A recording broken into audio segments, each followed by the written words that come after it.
Hello everyone, welcome to True IAS and PCS. I am Prachi.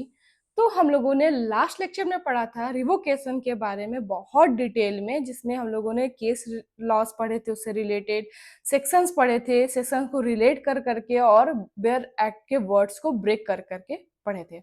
आज हमें देखना है सेक्शन 10 के बारे में, which is talking about what agreements are contracts. कौन से एग्रीमेंट को कॉन्ट्रैक्ट कहा जा सकता है, ये बात करता है सेक्शन 10। बहुत इंपॉर्टेंट सेक्शन है, बहुत इंपॉर्टेंट सेक्शन है। इसे ध्यान से पढ़िएगा, इसकी बेयर रीडिंग बहुत इंपॉर्टेंट है। हाँ, इसके हम आपको इसेंशियल्स बता देंगे, तो आपको फिर ये इजी हो जाएगा समझने में। अब यहाँ क्या कह रहा है, ऑल एग्रीमेंट्स आर कॉन्ट्रैक्ट। सभी एग्रीमेंट्स कॉन्ट्रैक्ट हो सकते हैं if they are made by the free consent. अगर एग्रीमेंट किया गया हो फ्री कंसेंट के द्वारा, ऑफ किसका फ्री कंसेंट चाहिए, इसमें पार्टीज का फ्री कंसेंट चाहिए, है ना। कोर्ट का तो या फिर किसी और का तो फ्री कंसेंट चाहिए नहीं, जो उसमें इन्वॉल्व हो रहे हैं उनका फ्री कंसेंट चाहिए।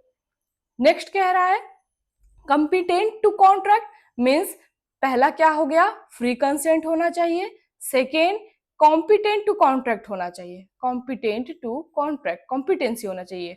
कॉम्पिटेंसी क्या होगा वो हम समझेंगे अभी, कॉम्पिटेंट किस बारे में कह रहा है। फॉर अ लॉफुल कंसिडरेशन होना चाहिए, लॉफुल कंसिडरेशन। ठीक है, कंसिडरेशन भी इसके बाद का नेक्स्ट टॉपिक है, consideration. And with a lawful object, क्या होना चाहिए, लॉफुल ऑब्जेक्ट होना चाहिए। Fourth, lawful object. फिर and are not hereby expressly declare to be void, किसी भी तरह से उसे वॉइड डिक्लेयर ना किया गया हो। जैसे कि कुछ एक्ट ऐसे होते हैं कि अगर आप इस तरह के एक्ट करेंगे तो वो वॉइड होगा। तो ऑलरेडी अगर उसको वॉइड करार दे दिया गया है और बाद में आप उस एक्ट को करते हैं, तो वो भले ही उसमें फ्री कंसेंट हो, कॉम्पिटेंट पार्टीज हो, लॉफुल कंसिडरेशन हो, लेकिन उसे वॉइड माना जाएगा, क्योंकि उसे ऑलरेडी पहले से ही डिक्लेयर कर दिया गया है क्या, वॉइड। ठीक है, तो इस तरह का कॉन्ट्रैक्ट कोई नहीं कर सकता, ये पहले ही बोल दिया गया है। अब वो कहीं भी बोला गया हो, चाहे एक्ट में बोला गया हो या किसी केस लॉस के थ्रू बोला गया हो, तो वो कॉन्ट्रैक्ट नहीं हो सकता। तो उसके लिए ये सारे कंडीशंस फुलफिल होना चाहिए। यहाँ पे और का यूज नहीं किया गया है कहीं भी, और या मतलब या का यूज नहीं किया गया है, कहीं भी यूज नहीं किया गया है। ये सारे कंडीशंस फुलफिल होने चाहिए, तभी वो एग्रीमेंट कॉन्ट्रैक्ट माना जाएगा। Nothing herein contained shall affect any law in force in India and not hereby expressly repealed, by which any contract is required to be in writing or in presence of witnesses or any law relating to the registration of the documents। ठीक है, अब इसे हम अच्छे से समझते हैं, एक बार फिर से हम वर्ड्स को ब्रेक करते हैं, ध्यान से देखिएगा।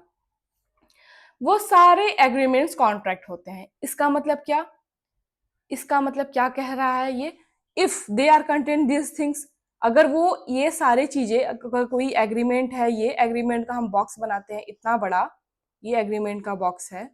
ठीक है, एग्रीमेंट का बॉक्स है ये, ए से कह रहा है वो सारे एग्रीमेंट कॉन्ट्रैक्ट होंगे अगर वो ये सारे चीजें कंटेन कर ले। ये पांचों चीजें अगर कोई चीज कंटेन कर ले, अपने साथ लेके चल रही है, तो वो कॉन्ट्रैक्ट बन जाएगा। तो इसका मतलब क्या, कि एग्रीमेंट कॉन्ट्रैक्ट हो सकते हैं, कॉन्ट्रैक्ट हो सकते हैं, लेकिन कौन से, जो ये सारी चीजें कंटेन करे। तो मतलब कि ये स्पेसिफिक हो गई बातें, स्पेसिफिक बातें कर दिया कि अगर किसी चीज में पांचों चीजें, किसी को एग्रीमेंट में पांचों चीजें फुलफिल कर रही है, तो वो कॉन्ट्रैक्ट बन जाएगा। इट मीन्स एग्रीमेंट जो हो गया वो बड़ा है बॉक्स, ये बड़ा है, और उसमें अगर पांचों चीजें मिल गई तो ये क्या बन जाएगा, कॉन्ट्रैक्ट बन जाएगा, छोटा बॉक्स है ना। तो जब दोनों पांचों चीजें फुलफिल करेंगी तो छोटा बॉक्स, अगर उससे पहले की बात कौन से कर रहा है, एग्रीमेंट, अगर एग्रीमेंट में पांचों चीजें फुलफिल हो गई तो वो क्या हो गया, कॉन्ट्रैक्ट हो गया। ठीक है, तो तो इसके अकॉर्डिंग हम ये भी कह सकते हैं कि जो एग्रीमेंट है, एग्रीमेंट है वो क्या है, एक तरह से ब्रॉडर कॉन्सेप्ट है। ये ब्रॉडर बात कह रहा है कि सब चीजें एग्रीमेंट हो गई, यहाँ पे बड़ी बात कह रहा है यहाँ पे। और कॉन्ट्रैक्ट क्या है, छोटी बात कह रहा है। ये जो चीजें पांचों चीजें फुलफिल करेंगी तो वो क्या हो जाएगा, कॉन्ट्रैक्ट हो जाएगा। तो कॉन्ट्रैक्ट क्या हो गया? नैरोअर कॉन्सेप्ट हो गया, नैरो कॉन्सेप्ट है ये, जिसमें पांचों चीजें फुलफिल करेंगे तो कॉन्ट्रैक्ट हो गया। तो ये ब्रॉडर कॉन्सेप्ट है, ये नैरोअर कॉन्सेप्ट है। तो समझ में आ रहा होगा धीरे धीरे एग्रीमेंट और कॉन्ट्रैक्ट के बीच में डिफरेंस। एग्रीमेंट स्टेज है, हम लोगों ने पहले पढ़ रखा है, पहले भी हम आपको ये चीज फर्स्ट लेक्चर में बताए थे या सेकंड लेक्चर में भी बताए हैं कई बार, कि पहले प्रपोजल होगा स्टेजेस ऑफ कॉन्ट्रैक्ट में। पहले प्रपोजल होता है, प्रपोजल के बाद प्रपोजल का एक्सेप्टेंस होगा। एक्सेप्टेंस किस तरह से होगा? विथ कंसिडरेशन, कंसिडरेशन के साथ एक्सेप्टेंस होगा, कंसिडरेशन, ठीक है, यहाँ पे कंसिडरेशन होना जरूरी है। उसके बाद एक्सेप्टेंस के बाद क्या होगा? इसका बन गया ये, जब कंसिडरेशन दे दिया गया उसी समय, जिस समय कंसिडरेशन दे दिया गया, एक्सेप्टेंस हो गया, तो ये बन जाएगा प्रॉमिस। ये प्रॉमिस बन गया। Proposal, acceptance and promise. Next, promise से क्या बनेगा? ये एग्रीमेंट बनेगा। अगर ये लॉफुल होगा तो, अगर ये लॉफुल हुआ तो एग्रीमेंट बनेगा, अगर अनलॉफुल है तो एग्रीमेंट नहीं बन पाएगा। एग्रीमेंट के बाद, एग्रीमेंट के बाद अगर ये पांचों चीजें इसेंशियल्स फुलफिल हुए, एग्रीमेंट के बाद अगर ये पांचों इसेंशियल फुलफिल हुए तो ये क्या बन जाएगा? फाइनली कॉन्ट्रैक्ट बन जाएगा, जो कि अभी हम लोग पढ़ रहे हैं। यहां तक समझ में आ गया होगा अच्छे से कि कौन सी चीजें एग्रीमेंट बन रही है और कौन सी चीजें कॉन्ट्रैक्ट बन रही है, कब बन रही है, कैसे स्टेजेस हैं इसके। स्टेजेस ऑफ कॉन्ट्रैक्ट में हमने आपको ये सारी चीजें बता दी हैं, ठीक है। फिर से अब यहाँ पे देखना है हमें कि क्या होना चाहिए। फ्री कंसेंट की बात कह रहा है, किस तरह का फ्री कंसेंट होना चाहिए, फ्री कंसेंट क्या होता है। तो पहला अपना टॉपिक ये है कि what is free consent. Free consent क्या होता है, व्हाट इज फ्री कंसेंट, ठीक है। फ्री कंसेंट मीन्स कि अगर कोई व्यक्ति है, फ्री कंसेंट नहीं है, तो कोई कॉन्ट्रैक्ट में अगर इंटर करता है तो वो कॉन्ट्रैक्ट कंप्लीट नहीं माना जाएगा। अगर उसका फ्री कंसेंट नहीं है तो वो कॉन्ट्रैक्ट कंप्लीट नहीं माना जाएगा। बिकॉज बिकॉज कि फ्री कंसेंट में अगर आ जाता है आपका अनड्यू इन्फ्लुएंस, ये हम पहला एग्जांपल देके चलते हैं, ठीक है। अनड्यू इन्फ्लुएंस, अभी इसके बारे में हम लोग और डिटेल में पढ़ेंगे, यहाँ हम आपको शॉर्टकट में बता दें कि फ्री कंसेंट की बात क्या कह रहा है, ठीक है। अनड्यू इन्फ्लुएंस में आ गया मतलब किसी के दबाव में, किसी के दबाव में, चाहे वो जैसे बच्चे होते हैं, वो अपने फैमिली के दबाव में कुछ भी करते हैं। अगर उनका कोई सब्जेक्ट लेने का मन नहीं होता है तो वो सब्जेक्ट चूज कर लेते हैं, उनका पढ़ने का मन नहीं होता है पर वो पढ़ते हैं, किस चीज में? अनड्यू इन्फ्लुएंस में। एक तरह से दबाव है, एक तरह से दबाव, प्रभाव की बात कहेंगे यहाँ पे, या फिर प्रभाव कह सकते हैं, दबाव नहीं प्रभाव कह सकते हैं, ठीक है। किसी का प्रभाव होना किसी के ऊपर, तो फ्री कंसेंट का होना जरूरी है। किसी भी तरह का अनड्यू इन्फ्लुएंस नहीं होना चाहिए, किसी तरह का प्रभाव उस व्यक्ति के ऊपर नहीं होना चाहिए जब वो कॉन्ट्रैक्ट कर रहा है, किसी के बातों में नहीं आना चाहिए, है ना, इंसाइट नहीं होना चाहिए, वो इंड्यूस नहीं होना चाहिए, इंड्यूसमेंट नहीं होना चाहिए, ठीक है। तो ये हो गया फ्री कंसेंट। दूसरा क्या है? कॉम्पिटेंट टू कॉन्ट्रैक्ट, कॉम्पिटेंसी होनी चाहिए कॉन्ट्रैक्ट करने के लिए। कॉम्पिटेंट टू कॉन्ट्रैक्ट मतलब क्या? कि अगर कोई व्यक्ति माइनर है, बच्चा है, तो बच्चा तो कॉम्पिटेंट टू कॉन्ट्रैक्ट है नहीं, तो बच्चा कॉन्ट्रैक्ट नहीं कर सकता। ऐसे अगर किसी बच्चे के नाम पे प्रॉपर्टी है, अगर वो कॉन्ट्रैक्ट कर सकता तो कोई भी उसे अनड्यू इन्फ्लुएंस में लेकर के बच्चे से प्रॉपर्टी लिखवा लेता, फिर तो बच्चा तो किसी के भी प्रभाव में आ जाता है। तो वो अगर माइनर है, कॉम्पिटेंट टू कॉन्ट्रैक्ट होना चाहिए, माइनर कॉम्पिटेंट टू कॉन्ट्रैक्ट नहीं माना जाता। Below 18 years, minor means below 18 years, जो कि 18 साल से छोटा है, वो माइनर माना जाता है। उसके बाद क्या हो सकता है? वो कौन इनकम्पिटेंट होगा? जैसे कि कोई व्यक्ति अनसाउंड माइंड है, अनसाउंड माइंड में नहीं दे, कोई भी नहीं कर सकता, चाहे वो परमानेंटली हो या टेम्पररीली हो। इसको हम लोग डिटेल में और पढ़ेंगे कि अनसाउंड माइंड का टेम्पररी या परमानेंट क्या होता है। जैसे कुछ समय के लिए कोई पागल रहता है, जैसे हम लोग गजनी मूवी देखे थे, गजनी मूवी आप, आई होप आप सब भी देखे होंगे, उसमें वो कुछ समय के लिए उसका दिमाग जो है वो कनेक्शन छोड़ देता था, वो चीजों को भूल जाता था, तो वो अगर कांटेक्ट नहीं कर सकता था, वो कांटेक्ट नहीं कर सकता था क्योंकि वो अनसाउंड माना जाएगा, टेम्परली उसका दिमाग काम नहीं करता था, ठीक है। तो ये भी एग्जाम्पल होगा माइनर और अनसाउंड माइंड। इंटॉक्सिकेशन भी कर सकते हैं, इंटॉक्सिकेशन भी हम इसमें लिख सकते हैं, थर्ड क्या कह रहा है, लॉफुल कंसिडरेशन होना चाहिए। अब लॉफुल, देखिए यहाँ वर्ड क्या यूज कर रहा है, लॉफुल कंसिडरेशन। ऐसा कंसिडरेशन नहीं होना चाहिए जो अनलॉफुल हो, अनलॉफुल कंसिडरेशन नहीं होना चाहिए। कंसिडरेशन भी हम लोग अभी नेक्स्ट टॉपिक में पढ़ेंगे। वैसे आपको यहाँ शॉर्ट में हम बता देते हैं कि अगर हम कोई सामान खरीदते हैं, ए कोई सामान खरीदता है बी के शॉप पे जा करके, तो बी उस सामान को ऐसे तो दे नहीं देगा, उसको क्या चाहिए, कंसिडरेशन चाहिए। कंसिडरेशन कैसा होना चाहिए, लॉफुल होना चाहिए। अगर बी उसे ए को कोई सामान देगा तो क्या लेगा बदले में, पैसे लेंगे, उस सामान की कीमत लिया जाएगा। तो यहाँ पे पैसे को हम क्या मान के चल रहे हैं, एज अ कंसिडरेशन। अगर अनलॉफुल कंसिडरेशन की बात कहें, हम ये कहेंगे भाई हम तुम्हें सोना की 1 किलो सोना देंगे, हम आपको 1 किलो सोना देंगे, हीरे देंगे, जो भी सामान आपको भाई कीमती लग रही है वो आपको देंगे, लेकिन अगर आप किसी की हत्या करेंगे, ये हमारा कॉन्ट्रैक्ट है आपके साथ। तो ये कॉन्ट्रैक्ट बन सकता है, नहीं बन सकता है। क्यों, क्योंकि लॉफुल होना चाहिए, और मर्डर लॉफुल नहीं होता, या किडनैप करेंगे लॉफुल नहीं है। तो कंसिडरेशन कैसा होना चाहिए, लॉफुल होना चाहिए। ठीक है, with a lawful object, lawful object भी होना चाहिए भाई, है ना। लॉफुल ऑब्जेक्ट किस तरह से बात कर रहा है, ऑब्जेक्ट ही केवल बात नहीं कर रहा है, लॉफुल, यहाँ पे वर्ड ध्यान दीजिएगा। अगर आप लिख के आ रहे हैं कहीं पेपर में, एग्जाम्स में, तो यहाँ पे लॉफुल वर्ड लिखना जरूरी है। बिकॉज लॉफुल ऑब्जेक्ट का मतलब ये है कि अगर हम प्रोमिस तो हो कर सकते हैं कैसे भी, हम कहते हैं कि हाँ हम आपके साथ कॉन्ट्रैक्ट में आ रहे हैं, हम आपको लेके चलेंगे भाई चांद पर, या लेके आएंगे आपके लिए चांद तारे तोड़ करके। तो यहाँ पे लॉफुल ऑब्जेक्ट कहाँ है, किधर है, लॉफुल ऑब्जेक्ट तो इधर है ही नहीं।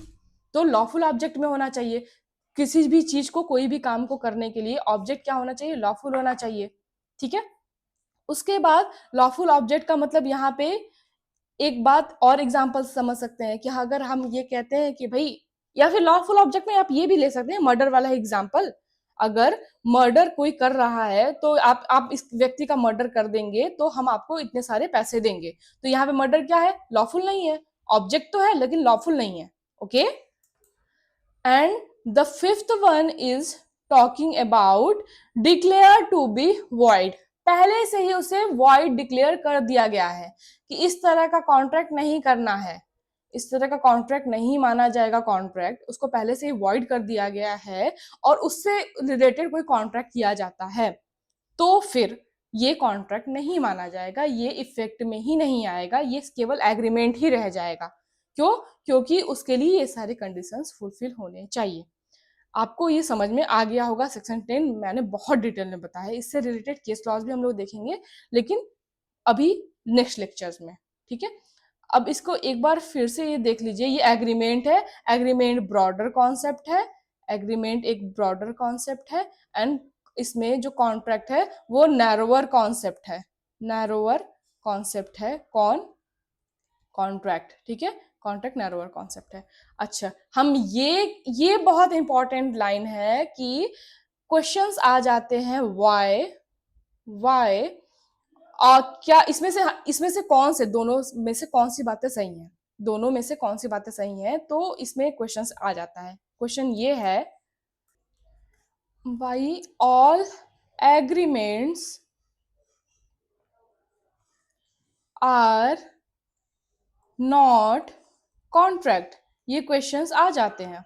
या इसके वर्ड्स को कई बार मोल्ड करके भी क्वेश्चंस आ जाते हैं ताकि कंफ्यूजन क्रिएट हो जाए बच्चों को, अगर टफ बनाना हो तो क्या है, why all agreements are not contract, because कि एग्रीमेंट, किसी भी एग्रीमेंट को कॉन्ट्रैक्ट होने के लिए ये सारे लीगल कंडीशंस फुलफिल होने चाहिए, जिसमें ये सारे लीगल कंडीशंस फुलफिल होंगे तो वो कॉन्ट्रैक्ट बन जाएगा।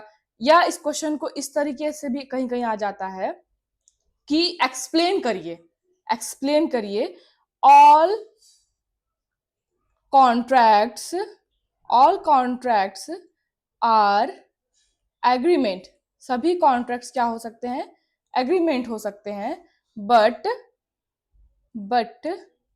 All agreements are not contract.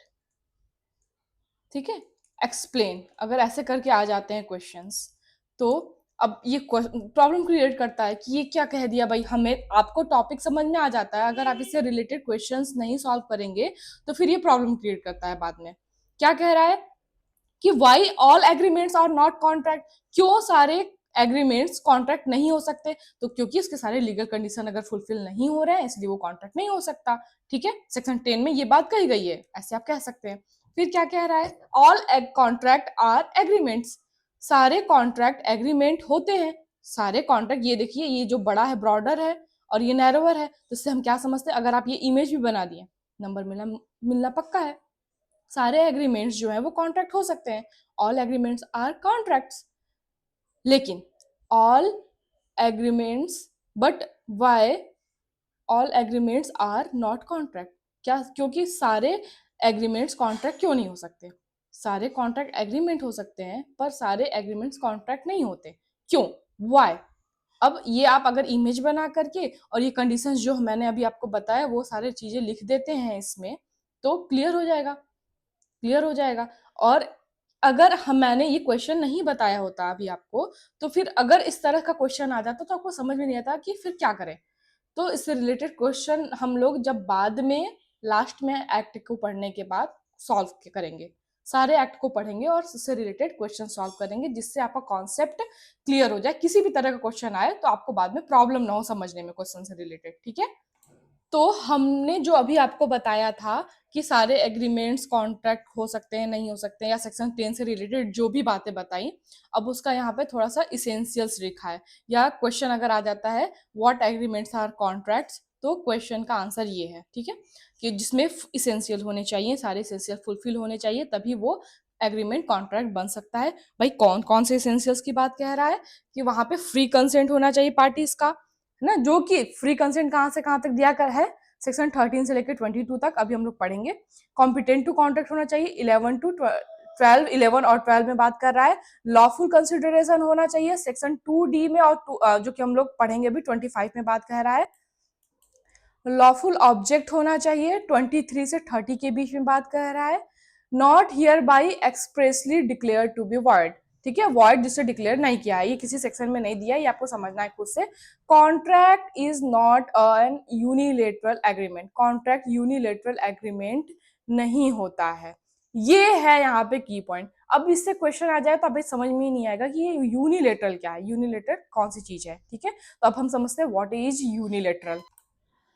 So unilateral agreement is, unilateral agreement means क्या होता है, देखिए यूनि से समझेंगे एक तरफा, एक तरफा एग्रीमेंट, तो कोई भी कॉन्ट्रैक्ट यूनिलेटरल एग्रीमेंट नहीं होता है, ये ध्यान रखना है यहाँ पे। ठीक है, एक तरफा एग्रीमेंट कॉन्ट्रैक्ट नहीं हो सकता, क्यों, क्योंकि कॉन्ट्रैक्ट का इसेंशियल एलिमेंट क्या है कि उसमें सामने वाले का कंसेंट होना चाहिए, वो भी फ्री कंसेंट होना चाहिए, सामने वाले को कॉम्पिटेंट होना चाहिए, अभी हम लोग पढ़ के आ रहे हैं, कॉम्पिटेंसी होनी चाहिए कॉन्ट्रैक्ट करने की, तो पार्टीज का कंसेंट मैटर करता है, इसलिए कभी भी यूनिलेटरल एग्रीमेंट कॉन्ट्रैक्ट नहीं होते हैं। यूनिलेटरल एग्रीमेंट क्या होता है, एक तरफा एग्रीमेंट मीन्स कि वो एग्रीमेंट जो लीगली बाइंडिंग एग्रीमेंट हो, क्या हो, लीगली बाइंडिंग एग्रीमेंट हो, लीगली बाइंडिंग एग्रीमेंट हो, किस पे, किसी एक पार्टी पे, कि आपको ये कंडीशन फुलफिल करना है, किसके द्वारा दिया गया, ऑफरर के द्वारा दिया गया हो सामने वाली पार्टी को। ठीक है, ऑफर को सामने वाली पार्टी को दिया गया हो कि आपको ये कंडीशंस फुलफिल करने हैं, स्पेसिफिक परफॉर्म करना है किसी भी ऑफर को लेकर के, किसी भी ऑफर को लेकर के। जैसे एग्जाम्पल, अगर हम बैंक में जाते हैं, अगर हम बैंक में जाते हैं तो वहां पे जो भी होता है, बैंक में जो भी, जैसे जैसे कि हम लोग अगर लोन का रिक्वेस्ट लें, लोन रिक्वेस्ट को लेकर के, तो जो भी एग्रीमेंट करते हैं वो क्या होता है, यूनिलेटरल एग्रीमेंट होता है, वो यूनिलेटरल एग्रीमेंट होता है। क्यों, क्योंकि वो एक तरफा होता है, जो भी उसमें डिसीजन लिया जाता है किसके द्वारा लिया जाता है, बैंक के द्वारा लिया जाता है, बैंक के द्वारा, सामने वाले की केवल कंसेंट साइन करा दी जाती है, लेकिन डिसीजंस किसके द्वारा दिया जाता है, बैंक के द्वारा दिया जाता है। कंडीशंस कौन लगाता है, बैंक लगाता है। कब आपको पेमेंट करना है कब नहीं करना है कौन डिसाइड करता है, बैंक डिसाइड करता है, सब कुछ डिसाइड करता है कौन, बैंक। रेट बढ़ाना घटाना कौन डिसाइड करता है, बैंक बढ़ाता है घटाता है। ठीक है, तो सामने वाली पार्टी को केवल क्या करना रहता है, उसे एक्सेप्ट करना रहता है, बाकी उसका कोई काम नहीं रहता है। इसलिए क्या बन जाता है, एक तरह से यूनिलेटरल एग्रीमेंट बन जाता है। ठीक है, आपको समझ में आ गया होगा व्हाट इज यूनिलेटरल एग्रीमेंट। तो कॉन्ट्रैक्ट यूनिलेटरल एग्रीमेंट नहीं हो सकता बिकॉज क्योंकि सामने वाले का कंसेंट होना जरूरी है, सामने वाले का कॉम्पिटेंट होना जरूरी है, इसलिए वो यूनिलेटरल एग्रीमेंट नहीं हो सकता। क्लियर है कि कौन सी चीजें यूनिलेटरल हो सकती है और कौन सी चीजें यूनिलेटरल नहीं हो सकती है, किसको कौन यूनिलेटरल का एग्जाम्पल है। अगर आप ये एग्जाम्पल लिख के आ जाएंगे, अगर क्वेश्चन आता है कि why contract is not an unilateral agreement, या फिर क्वेश्चन अगर इसमें ऑब्जेक्टिव्स में आ जाए कि क्या कॉन्ट्रैक्ट यूनिलेटरल है या नहीं है, तो ये है उसका आंसर, क्यों नहीं है और है या नहीं है। Okay, so our next topic is about section 9। Section 9 क्या कहता है, प्रोमिसेस के बारे में बात करता है। ये प्रोमिसेस के बारे, अभी तक हम लोग किसके बारे में पढ़ते हुए आ रहे हैं, अभी तक हम लोग पढ़ते आ रहे हैं प्रपोजल के बारे में, एक्सेप्टेंस के बारे में, एग्रीमेंट के बारे में। अब हम लोग बात करेंगे प्रॉमिस के बारे में, जो कि इसका थर्ड स्टेज था। ठीक है, प्रॉमिस क्या हो सकता है, एक्सप्रेस भी हो सकता है और इम्प्लाइड भी हो सकता है। अगर हम कह के भी प्रॉमिस को कंप्लीट माना जा सकता है, और बिना कहे भी अगर हम उस तरह का एक्ट करते हैं, एक्ट से, ठीक है, एक्ट से भी प्रॉमिस को क्या माना जा सकता है, कंप्लीट माना जा सकता है। अब सेक्शन 9 क्या कह रहा है, वर्ड्स को इसके ब्रेक करते हैं हम लोग। इन सो फार एज द प्रपोजल और acceptance of any promise, proposal किसी प्रॉमिस का किया गया, एक्सेप्टेंस भी हो गया, प्रॉमिस इज मेड बन गया, इन वर्ड्स, वर्ड्स में हो गया promise, the promise is said to be express. क्या सामने वाले ने कहा, हमने उसे एक्सेप्ट किया, वर्ड्स में हमने क्या बना दिया यहाँ पे, प्रॉमिस, हाँ भाई करना है। ओके, इन सो फार एज सच प्रपोजल और acceptance is made otherwise than words, proposal और एक्सेप्टेंस वर्ड्स के अलावा भी हो सकता है, किस तरह से, इम्प्लाइड तरीके से। अब भाई ये इम्प्लाइड तरीके से कैसे हो सकता है, इसका क्या एग्जाम्पल है कि भाई हम दोनों कई वर्षों से हमारे यहाँ कोई काम चल रहा है, कई सालों से कोई काम चल रहा है ना, लंबे समय से, लगभग ये एंसेस्ट्रल कोई प्रॉपर्टी है, उस पर फिशिंग का या कोई भी काम चल रहा है, लगभग 50 सालों से कोई काम चल रहा है, मान लेते हैं हम लोग। ठीक है, 50 सालों से कोई काम चल रहा है, उसमें कोई भी किसी भी तरह का अभी तक डिस्प्यूट क्रिएट नहीं हुआ दोनों की तरफ से, ना ए की तरफ से कोई डिस्प्यूट क्रिएट हुआ, ना बी की तरफ से कोई डिस्प्यूट क्रिएट हुआ है। अब तो यहाँ पे क्या मान के चल रहा है, कॉन्ट्रैक्ट, कोई भी उस समय कॉन्ट्रैक्ट नहीं किया गया था, कोई भी वर्ड्स एक्सप्रेस किए गए नहीं किए गए, उसका कोई प्रूफ नहीं है, तो हम ये मान के चलेंगे कि वर्ड्स एक्सप्रेस नहीं किए गए थे, काम चल रहा है, तो हम क्या मान लेंगे, ये इम्प्लाइड तरह से ये दोनों काम कर रहे हैं, अपने किसके बेसिस पे, प्रॉमिस के बेसिस पे। जब एक्सेप्टेंस इम्प्लाइड हम लोग समझे थे, तो एक्सेप्टेंस को इम्प्लाइड मान लिया गया था, उसी तरह प्रपोजल को भी इम्प्लाइड माना जाएगा, एक्सेप्टेंस को भी इम्प्लाइड माना जाएगा, तो ये बनेगा प्रॉमिस, और प्रॉमिस को भी इम्प्लाइड हो सकता है कि सामने वाले का ना हाँ है ना है, उसने कुछ नहीं कहा लेकिन इम्प्लाइडली काम हो रहा है, तो क्या मान लेंगे, प्रॉमिस इम्प्लाइड तरीके से। प्रॉमिस एक्सप्रेस भी हो सकता है, प्रॉमिस इम्प्लाइड भी हो सकता है। ओके, एक्सप्रेस का क्या हम आपको बता चुके हैं कि प्रपोजल में हम लोगों ने समझाता है इसके बारे में। ठीक है, एक्सप्रेस मतलब क्या करना, वर्ड्स में या तो ओरल ओरल ओरल बोलना, और रिटेन, ठीक है, लिखा हुआ या बोल करके, ओरल और रिटेन को क्या कहेंगे, एक्सप्रेस। इम्प्लाइडली मीन्स ऐसा एक्ट करना जिससे सामने वाले को लगे, समझ में आ जाए कि ये हमारे प्रॉमिस को निभा रहा है, एक्सेप्ट कर रहा है, और ये प्रॉमिस आगे चलाना चाहता है, ऐसा इस तरह से एक्ट परफॉर्म करना जिससे क्लियर हो जाए। इससे रिलेटेड केस लॉ से अब हम लोग समझेंगे कि ये क्या कहना चाह रहा है सेक्शन 9। यहाँ तक तो आपको समझ में आ ही गया होगा वैसे सेक्शन 9 क्या कह रहा है। केस लॉ है Upton on Severn rural district council versus Powell, 1942 का केस है। इसमें क्या हुआ, court case that involve a fire brigade and payment for the service. अब यहाँ हुआ प्रॉब्लम, एक व्यक्ति था जिसके घर में या कहीं भी उसके जहां पे भी उसका ऑफिस हो, घर हो, वहां पे आग लगी, इसने फायर ब्रिगेड को बुलाया, तो इन दोनों के बीच में जो डिस्प्यूट हुआ वो रिलेटेड है इस केस से। ठीक है, ये फायर ब्रिगेड है और ये इनका घर है जिसमें आग लगी हुई है। यहाँ क्या हुआ, अपीलेंट, अच्छा अपीलेंट का फॉर्म था, was in the Upton police district, वहां पे कोई उसका नाम है अपटन या जो भी उसका नाम रख सकते हैं, वो एक पुलिस डिस्ट्रिक्ट थी, वहां पे फायर लगा, but not Upton fire district. When a fire broke out, the appellant call the police inspector, वहां के पुलिस इंस्पेक्टर को बुलाया गया कि यहाँ पे आग लग गई है, आ जाइए। Asked for the fire brigade to be sent, और फायर ब्रिगेड को भेजने के लिए कहा गया। The brigade put out the fire but appellant was charge for the services. अगर आपका फायर ब्रिगेड अगर बुझाएगी चार्ज, आपका आग बुझाएगी, तो ऑब्वियसली डिमांड करेगी आग बुझने के बाद कि भाई चार्जेस भी देना होता है, चार्जेस दीजिए। ठीक है, इसमें क्या हुआ था, the court held that appellant was liable to pay for the services because the defendant request the services and the services were provided in the response. The case involve an implied contract to pay. यहाँ पे क्या माना गया, implied contract माना गया पे करने का, इम्प्लाइड माना गया। क्यों क्यों इम्प्लाइड माना गया, ये तो ऑब्वियस है कि अगर कोई भी आता है, अगर आपके यहाँ कोई भी आता है, कोई भी सर्विस प्रोवाइड करता है, तो आपको उसका पेमेंट देना पड़ेगा। लेकिन यहाँ कंफ्यूजन क्या था, कंफ्यूजन इस केस में क्या था कि इन्होंने जो इस केस को अगर हम और अच्छे डिटेल में बताएं, तो ये जो यहाँ की पुलिस थी ना, इस डिस्ट्रिक्ट की जो पुलिस थी, उसने ये निकाल के रखा था, इसने ये अनाउंसमेंट कर रखा था कि अगर हमारे डिस्ट्रिक्ट में कोई भी फायर लगता है, अगर हमारे डिस्ट्रिक्ट में कोई भी फायर लगता है, तो वो फ्री में हम उसको बुझाएंगे, फ्री में हेल्प करेंगे। ये सर्विस टाइप का होगा। लेकिन क्या, कहाँ, केवल डिस्ट्रिक्ट में, विद इन द डिस्ट्रिक्ट। लेकिन ये जो था, इनका जो फायर लगा था, इनका जो फॉर्म था, वो Upton police district but not in the district, ये डिस्ट्रिक्ट में नहीं आता था, ये डिस्ट्रिक्ट के अंदर नहीं आता था इनका फॉर्म। तो यहाँ पे जब आग लगा, तो ये इम्प्लाइड मान लिया, इन्होंने आया तो पहले क्या कॉन्ट्रैक्ट किया जाएगा, कॉन्ट्रैक्ट क्या प्रॉमिस किया जाएगा कि नहीं हमें पहले पेमेंट डिसाइड करिए, उसके बाद ही आग बुझाएंगे। तो इन्होंने कुछ बोला नहीं, इन्होंने केवल आग बुझाया।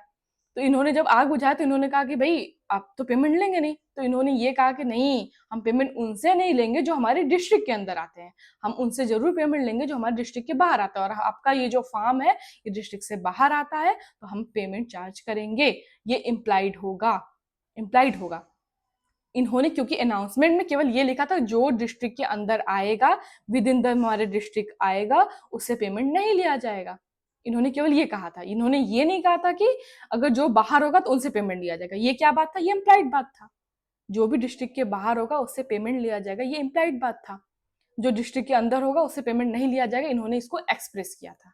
ये अगर इससे रिलेटेड, अगर विद इन द डिस्ट्रिक्ट कोई फायर लगता, कोई डिस्ट्रिक्ट के अंदर फायर होता, तो ये एक्सप्रेस इन्होंने कर रखा था, तो ये एक्सप्रेस में आ जाता। लेकिन डिस्ट्रिक्ट से बाहर जो भी फायर लगा वो क्या आ गया, इम्प्लाइड में होगा, क्योंकि ये समझने वाली खुद से बात थी, ये खुद से समझने वाली बात थी कि क्यों क्यों वो फायर बाहर अगर लगा है तो वो क्यों चार्ज करेंगे, क्योंकि उन्होंने केवल और केवल विद इन द डिस्ट्रिक्ट का ही दे रखा है फायदा उठाने का। ठीक है, अगर कोई with in the district fire लगेगा तो हम उसे ये अपने सर्विसेज प्रोवाइड करेंगे बिना पेमेंट के। ओके, यहाँ तक क्लियर हो गया होगा आई होप आप सबको। इसके बाद अपना नेक्स्ट टॉपिक है अबाउट कंसिडरेशन, वो हम लोग नेक्स्ट क्लासेस में पढ़ेंगे। तो आपको हमारा लेक्चर कैसा लगा प्लीज हमें कमेंट बॉक्स में जरूर बताइएगा। Thank you very much for joining and listening.